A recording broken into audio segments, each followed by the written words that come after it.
পালং থানা মডেল পালং থানার কাছে যাওয়ার সাথে সাথেই আমাদের উপর অতর্কিত হামলা এবং আক্রমণ করছে। কিছু ছাত্রলীগ এবং যুবলীগ কর্মী ছিল হেলমেট পরে, হ্যাঁ, সেইখানে আমাদের উপর অতর্কিতভাবে ইট পাটকেল ছড়ছে।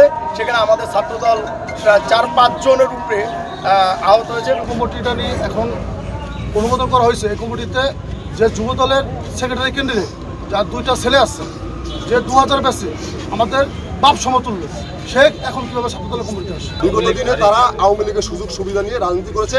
এখন আজকে এই কমিটির মাধ্যমে এটাই প্রমাণিত হলো যে তাদের সাথে সেই আওয়ামী লীগের সুযোগ সুবিধা তারা নিয়ে ভোগ করছে।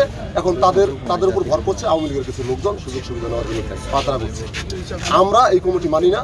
আমরা ছাত্রদল কখনো এই কমিটি এই শরীয়তপুরে কোনো প্রোগ্রাম মিছিল মিটিং করতে দেব। কমিটি হওয়ার পরে বিভিন্ন উপজেলায় আনন্দ মিছিল হয়েছে। তারই ধারাবাহিকতা শরীয়তপুর সদরে একটা আনন্দ মিছিল হতে যাচ্ছিল। এর মধ্যে কয়েকজন দুষ্টু লোক যারা নিজেদেরকে ছাত্রদল দাবি করে, কিন্তু ঔধ তারা ছাত্রদল নয়, তারা ছাত্রদলের কেউ না। তারা একটা কুচক্র চিন্তা নিয়ে, খারাপ চিন্তা নিয়ে এসেছিল, কিন্তু তাদের চিন্তা সফল হয়নি। আমরা রাজনৈতিকভাবে সেটা প্রতিহত করতে পেরেছি। যাতে অতি শীঘ্রই প্রত্যেকটা ইউনিটের কমিটি যাতে তারা করে, প্রত্যেকটা ইউনিটের কমিটি পূর্ণাঙ্গ করে ছাত্রদলকে যাতে শক্তিশালী এবং সুসংগঠিত করা যায়, এটা যত তাড়াতাড়ি সম্ভব, এটাই আমাদের তাদের কাছে দাবি।